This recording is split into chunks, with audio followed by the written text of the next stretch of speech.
Hi Chetan గారు. నమస్తే అండి. చేతన్ గారు, weight gain and weight loss అనేది పెద్ద సమస్య అయిపోయిందండి. వెయిట్ గెయిన్ ఎట్లా అవ్వచ్చు, ఇట్లా ఖాళీగా కూర్చొని కూడా వెయిట్ పెరగవచ్చు, కానీ వెయిట్ లాస్ అవ్వాలంటే మాత్రం ముప్పు తిప్పలు పడాల్సిందే. ఎందుకు అలా చేతన్ గారు? ఫిజికల్ యాక్టివిటీ ఉంటలేదు, సరిగా నిద్ర ఉంటలేదు, ఏది పడితే అది తింటున్నాం. ఇవన్నిటి వల్ల వెయిట్ పెరుగుతుందని చాలా మందికి తెలుసు, కానీ కొందరు భ్రమలో ఉంటారు. నేను చాలా ఫిజికల్ యాక్టివిటీ చేస్తున్నాను. ఎట్లా నేను మీకు with example live literal and truly అరే అవును నేను కూడా ఇట్లా చేస్తాను అని అనిపిస్తుంది. ఇప్పుడు ఈ వీడియో చూసేటోళ్ళకి చాలా మంది లేడీస్ పని చేస్తారు కదా, చేస్తాం కదా, ఆఫీస్లకు పోతారు, ఆఫీస్ పని చేసుకుంటారు, ఇంటికి పోతారు, ఇంటి పని కూడా చేస్తారు, మొత్తం రోజు పని చేస్తున్నారు. ఫిజికల్ యాక్టివిటీ ఉంది కదా అని వాళ్ళకి అనిపించి వాళ్ళ మైండ్లో థాట్ ఉంటుంది, కానీ వెయిట్ పుటానే అవుతున్నారు. అవునా కదా? ఇప్పుడు వెయిట్ లాస్ కోసం పేషెంట్లు వస్తారు, సార్ నేను మార్నింగ్ 2.5 గంటలు పని చేస్తా కిచెన్లో, మళ్ళా ఈవినింగ్ గంటన్నర పని చేస్తా, 4 గంటలు నేను పని చేస్తున్నా, నాకు ఎంత ఫిజికల్ యాక్టివిటీ ఉంది, బాసళ్ళు తోముతున్నా, బట్టలు ఉతుకుతున్నా, అయినా నాకు వెయిట్ తగ్గట్లేదు. సార్ నేను టీచర్ జాబ్ చేస్తా, ఆఫీస్కి పోతా, స్కూల్కి పోతా, 5-6 పీరియడ్లు నిల్చొని పాఠాలు చెప్తా, ఇక్కడక్కడ తిరుగుతా, ఇంత ఫిజికల్ యాక్టివిటీ అవుతుంది, అయినా వెయిట్ తగ్గట్లేదు. మీరు నిల్చొని పని చేస్తున్నారు, చేతులు ఆడుతున్నాయి, కానీ కాళ్ళు మాత్రం పని చేస్తలేవు కదా. నిల్చోవడం కూర్చోవడం ఒకటే, అదే అర్థమై అవ్వదు చాలా మందికి. మూవ్మెంట్ ఉంటేనే కదా ఎనర్జీ బర్న్ అయ్యేది. ఇప్పుడు జిమ్ లో గంట మీరు ఎక్సర్సైజ్ చేస్తే గంట కంటిన్యూస్లీ మీరు పని చేయరు, ఎక్సర్సైజ్ చేయరు. ఒక సెట్ చేస్తారు మళ్ళీ ఆగుతారు, సెట్ చేస్తారు మళ్ళీ ఆగుతారు. కొందరు ఏం చేస్తారు, సెట్ ఏమో 30 సెకండ్లు చేస్తారు, మళ్ళీ 10 నిమిషాలు కూర్చుంటారు, అట్లా 2 గంటలు కూర్చుంటారు. అట్లా వాళ్ళకి ఏంది, నేను ఫుల్ క్యాలరీలు బర్న్ చేస్తున్నాను. దానికన్నా ఎక్కువ క్యాలరీలు మీరు అరగంట కంటిన్యూ నడుస్తే బర్న్ అవుతాయి, బ్రిస్క్ వాక్ చేస్తే. సో జిమ్ కన్నా బ్రిస్క్ వాకే ప్రిఫరెన్స్. మళ్ళా మీరు యంగ్ ఉన్నారు, ఫుల్ డాషింగ్ ఉన్నారు, ఫుల్ మీరు ఫిట్ ఉన్నారు అంటే మీరు అరగంట జాగింగ్ చేసిండ్రు అనుకోండి, ఇంకా ఎక్కువ క్యాలరీలు బర్న్ అవుతాయి. అరగంట ఏమైనా స్పోర్ట్ ఆడింది అనుకోండి, ఇంకా ఎక్కువ క్యాలరీలు బర్న్ అవుతాయి. మళ్ళా దానికన్నా ఎక్కువ మీరు అరగంట స్విమ్మింగ్ చేసిండ్రు అనుకోండి, ఇవన్నిటికన్నా ఎక్కువ క్యాలరీలు దాంట్లో బర్న్ అవుతాయి.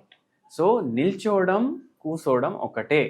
మీరు నిల్చొని వంటలు చేస్తున్నారు, ఒక హై చైర్ తీసుకొని దాని మీద కూర్చొని గంట సేపు వంట చేసిండ్రంటే కూడా అంతే క్యాలరీలు బర్న్ అవుతాయి. ఇది మనకు చాలా మందికి తెలియదు. మళ్ళీ దానిపైన ఏంది, కొందరు ఏమంటారు, అరే నేను ఫ్యాక్టరీలో పని చేస్తా, ఎంతో తిరుగుతా, అయినా నాకు వెయిట్ పుటాన్ అవుతుంది అంటే దాని అర్థం ఏంటంటే మీరు ఎంత అయితే వర్క్ చేస్తున్నారు, మీరు ఎంత అయితే ఎనర్జీ స్పెండ్ చేస్తున్నారు, దానికన్నా ఎనర్జీ ఎక్కువ మీరు లోపల పోతుంది, సో దాని వల్ల కూడా వెయిట్ పెరుగుతుంది.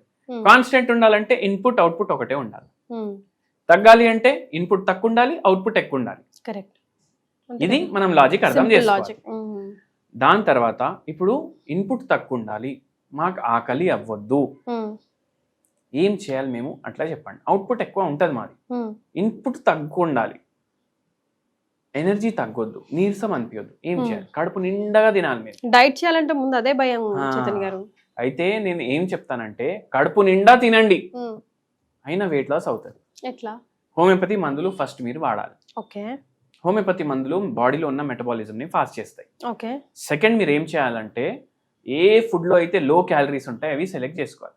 అన్నిటికన్నా లో క్యాలరీ ఫుడ్ మీకు కావాలంటే వెజిటేబుల్స్ ఉంటాయి, దాంట్లో కీరా, బుడమకాయ, మళ్ళీ దాని తర్వాత మీకు ఆనియన్, ఇది చాప్ చేసుకోవాలి. ఎంత క్వాంటిటీ తీసుకోవాలంటే రైస్ మీరు ఎంత తినాలనిపిస్తే దానికన్నా సగం తినాలి. దానికన్నా సగం తినాలంటే మీరు ఇంత రైస్ తింటున్నారంటే ఇంతే రైస్ తింటున్నారు కదా, మళ్ళీ ఇంతే క్వాంటిటీ మీరు సాలడ్ తీసుకోవాలి. ఎంత తగ్గించామో అంత. ఒక బుక్క ఇది తింటే ఒక బుక్క ఇది తినాలి, కలిపేసి తినాలి. ఫస్ట్ మీరు మొత్తం సాలడ్ అబ్బా అని తినొద్దు, ఒక బుక్క ఇది తింటే ఒక బుక్క ఇది తినాలి. అట్లా 2 మిక్స్ చేసుకొని తింటున్నారా, క్యాలరీలు సగం అయిపోయినాయా, కడుపు నిండా తిన్నారా? ఇప్పుడు చేయండి ఫిజికల్ యాక్టివిటీ, ఎట్లా తగ్గారు. కానీ ఒక్కొక్కసారి ఏమవుతుంది, రోగాలు ఉన్నాయి, థైరాయిడ్, పీసీఓడి, హైపర్ టెన్షన్, మళ్ళా నరాలకు సంబంధించిన రోగాలు, ఆర్థరైటిస్లు, వాళ్ళకి మన ఫిజికల్ యాక్టివిటీ చేయమంటే కూడా వాళ్ళు చేయలేకపోతారు. అయితే అక్కడ హోమియోపతి రెస్క్యూ తోటి వస్తుంది, ఈ రోగాల్ని కూడా తగ్గిస్తుంది, వెయిట్ లాస్లో కూడా హెల్ప్ చేస్తుంది, మెటబాలిజం కూడా పెంచుతుంది బాడీ. అట్లా మళ్ళా మీకు ఒక మంచి హోమ్ రెమెడీ కూడా చెప్తాను. Yeah. ఏం చేయండి, వాటర్ బాయిల్ చేసుకోండి. వాటర్ బాయిల్ చేసుకొని దాంట్లో నిమ్మకాయ రసం పిండేసేయండి. దాంట్లో 4 గోళీలు ఫైటోలెక్కా బెరీ. ఫైటోలెక్కా బెరీ ఇది ఒక హోమియోపతి మందు. ఇది 0/9 పొటెన్సీ. ఇది 4 గోళీలు ఆ లెమన్ వాటర్లో వేసుకోండి, గోరువెచ్చగా ఉన్న నీళ్లు. అది డైలీ తాగండి 2 పూటలు. ఇది 1 కప్ తీసుకోవాలి, 2 పూటలు తాగండి. ఒక 5-6 కేజీలు తగ్గాలి అంటే ఇది హెల్ప్ చేస్తుంది.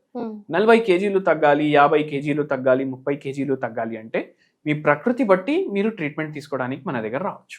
సో హోమియోపతితో పాటు హోమ్ రెమెడీ ఫాలో అవుతూ ఫిజికల్ ఎక్సర్సైజ్ ఇస్ మస్ట్ అంటారు వెయిట్ లాస్కి. రైట్ చైతన్య గారు, thank you so much for joining us.